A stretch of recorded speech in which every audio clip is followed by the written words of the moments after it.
Hey everyone, I'm Kestrel. Have you ever thought you've escaped a snake pit, only to realize the snakes are still hot on your heels, ready to strike again? Well, that's where my story starts. Stick around till the end, and trust me, you're going to want to hear how this soap opera ends. And hey, don't forget to like and subscribe if you're curious about how my ex-mother-in-law almost stole my life. Picture this, you finally got it together after a messy divorce. You're standing on solid ground, thinking, yes, I made it. Then bam, karma winks and says, not so fast. That's where I found myself just last month. I'm 32, a real estate agent, and most importantly, a mom to my incredible 7-year-old daughter, Emma. Life was finally going smoothly until Martha, my ex-mother-in-law, decided to play matchmaker, and she chose my kid's birthday party of all places. Emma's so excited about her party next weekend. I told my colleague Sophia over coffee, I just hope Martha doesn't turn it into another family reunion. Sophia gave me a knowing look.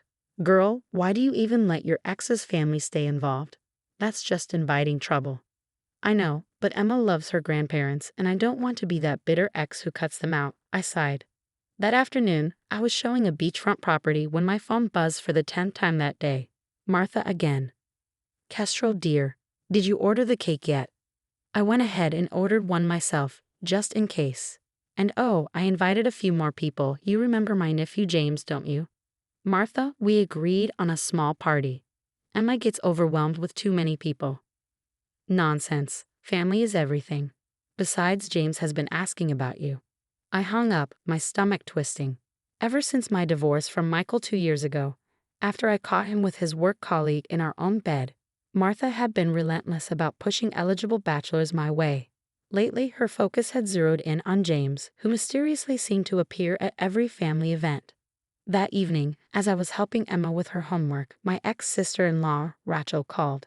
Hey, just a heads up, Mom's planning something for Emma's party. I overheard her and James talking about some big announcement. What kind of announcement? I asked, feeling a chill. Not sure, but knowing Mom. Be careful, Kestrel. James isn't exactly the nice guy she makes him out to be. I looked at Emma, who was happily coloring her princess invitations, blissfully unaware of the storm brewing.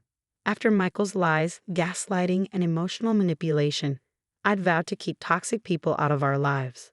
But Martha was like a spider, weaving her web so subtly you didn't realize you were trapped until it was too late. Mommy, can I wear my tiara to my party? Of course, baby. It's your special day, and nothing's going to ruin it. If only I had known how wrong I was. Sometimes the people who claim to love you the most are the ones with a knife hidden behind their back. I closed my laptop, done with work for the day, watching Emma twirl in her princess dress. We'd survived Michael's betrayal, rebuilt our lives, and found our rhythm. But Martha's constant meddling was escalating, and something about this party felt like the calm before a storm. The morning of Emma's birthday began like a fairy tale, streamers, balloons, and my little girl bouncing with excitement. But by the afternoon, it was starting to feel like a nightmare. Mommy, Ashley and Katie are here. Emma squealed, running to greet her friends in her sparkly purple dress as I hung the last of the decorations. When Martha burst through the door, she brought what looked like half the family tree in tow. Where should we put all these extra chairs? She trilled. James, be a dear and help set them up. My heart stopped. James. Of course he was here, flashing that fake smile that never quite reached his eyes. Before I could protest, Martha had taken over my kitchen, moving everything I carefully arranged. These store-bought cupcakes won't do, she declared, shuffling my carefully prepared food aside. Good thing I brought my homemade ones. Martha, Emma specifically asked for chocolate cupcakes, which is why I... Nonsense. Trust me, I know what's best. Oh, James, doesn't Kestrel look lovely today? Across the room, Rachel caught my eye, her worried expression mirroring my own.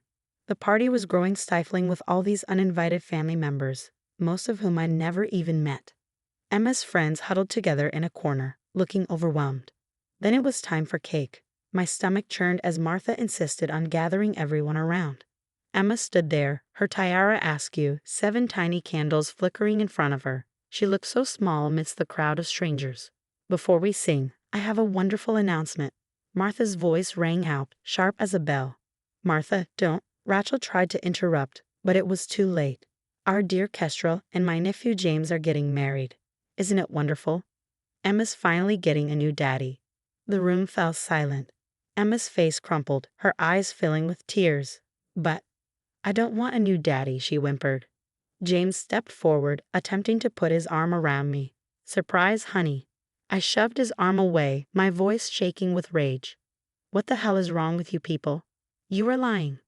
Emma burst into tears and ran upstairs. Her friends' parents looked horrified, murmuring excuses as they gathered their things to leave. How dare you, Martha? I spat, feeling my blood boil. There is no engagement. There never was. Don't be silly, dear, Martha said, her tone icy. James and I have been planning this for weeks. It's perfect timing. And that's when I saw it, the smug look James and Martha exchanged. This wasn't a misguided attempt at matchmaking. This was calculated. Everyone out. Now, my voice was ice cold. The party's over. But the presents, Martha started, eyes wide with feigned innocence. Get out. As the crowd filed out, I caught James whispering something to Martha. She nodded, that smug smile plastered on her face.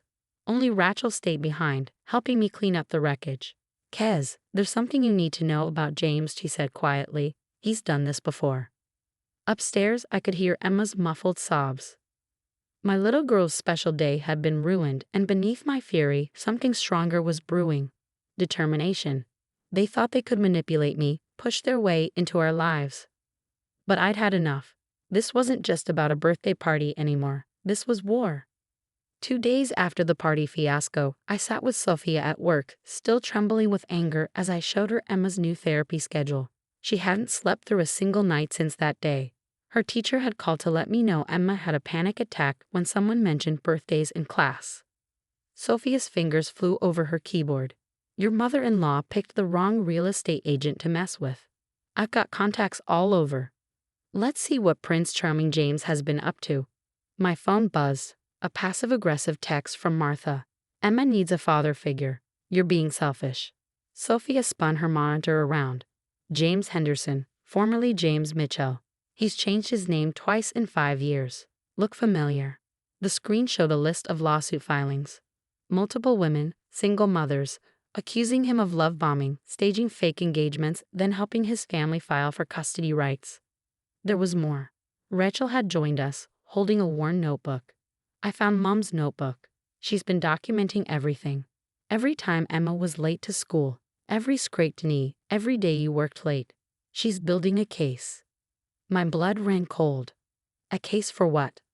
Grandparents' rights, Rachel said, her face pale. With James claiming to be Emma's future stepfather, they think they have grounds to petition for partial custody. Nausea twisted my stomach as I opened Martha's Facebook page. Hidden within her posts were countless subtle jabs. Praying for my granddaughter Emma. Single mothers have it so hard. Worried about Emma's emotional well-being. Children need stable father figures.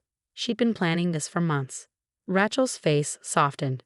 She did the same thing to Michael's first wife, Made her look unstable until she finally gave up trying to see her son. The pieces fell into place. My marriage to Michael, the constant interference, the surprise visits, it wasn't just manipulation. It was a scheme. Martha had chosen me because I was young, successful, someone who'd look good to the courts. I wasn't just fighting for birthday memories anymore. I was fighting for our future. They're coming for Emma, I whispered, voice cracking. Not if we stop them first, Sophia said firmly, grabbing a fresh notepad. Those women James conned. They're willing to talk.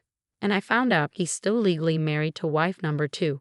I thought of Emma, of the way Martha had been chipping away at my authority, of James thinking he could waltz into our lives and turn my daughter into a pawn. I need every scrap of evidence, I told them.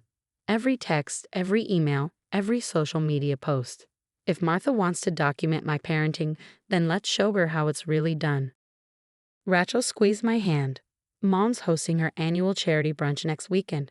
Everyone who's anyone in the family will be there. A plan began forming in my mind. If Martha liked putting on shows, fine. I'd give her a performance to remember. The charity brunch was in full swing when Rachel and I entered. The country club's dining room buzzed with the chatter of family members and society elites. It was the perfect audience. Kestrel, I'm so glad you came to your senses about the engagement. Martha rushed over, pulling James along. Everyone's been asking about the wedding plans. Oh, I have an announcement about that, I replied, glancing at Rachel. She nodded, dimming her lights as a projector screen descended from the ceiling. What's this? Martha's smile faltered. A very special presentation. I clicked the remote. Suddenly, James's mugshot filled the screen. Everyone meet James Mitchell, or is it Henderson now? Hard to keep track with all the name changes. 3 fraud convictions, 2 ongoing lawsuits, and my personal favorite, a current marriage license. His? What? Martha's face went white. That would be to me. A woman strode into the room, a designer handbag swinging at her side. Hi, honey, miss me. James stumbled backward. Sarah. Thanks for the tip about my husband's whereabouts, she nodded at me. The divorce lawyer says the fraud charges are a slam dunk. Martha tried to regain control. There must be some mistake. Like the mistakes you made with Michael's first wife? I clicked to the next slide. Or the custody battle you orchestrated. Or these posts defaming my parenting. I was protecting Emma. By traumatizing her. I asked. By making her afraid of her own birthday. An older woman stood up, Martha's sister. Is this true? Like what you did to my daughter-in-law? The room erupted. Years of Martha's lies and manipulation unraveled as more family members connected the dots. You told me Janet abandoned her son, a cousin said. So that's why Claire left town. As James tried to slink toward the exit, 2 uniformed officers blocked his path. Sir, we have some questions about those fraud charges. 6 months later, Emma and I stood in our backyard, hanging decorations for her half-birthday party. Her therapist had suggested reclaiming birthdays with happy memories, just us and real friends this time. Rachel and Sophia were helping too. Since that fateful brunch, Martha's social circle had crumbled. James was facing jail time for fraud, and Sarah won everything in the divorce. And Martha? The family court judge took one look at the evidence and terminated all her rights to see Emma. I watched my daughter, healthy and happy again. Sometimes the best revenge isn't about getting even. It's about breaking free and building something better from the ashes. Emma and I, we were just getting started. What would you have done if your mother-in-law announced a fake engagement at your child's birthday? Would you expose her immediately or plan a calculated revenge like I did? Share your thoughts in the comments below.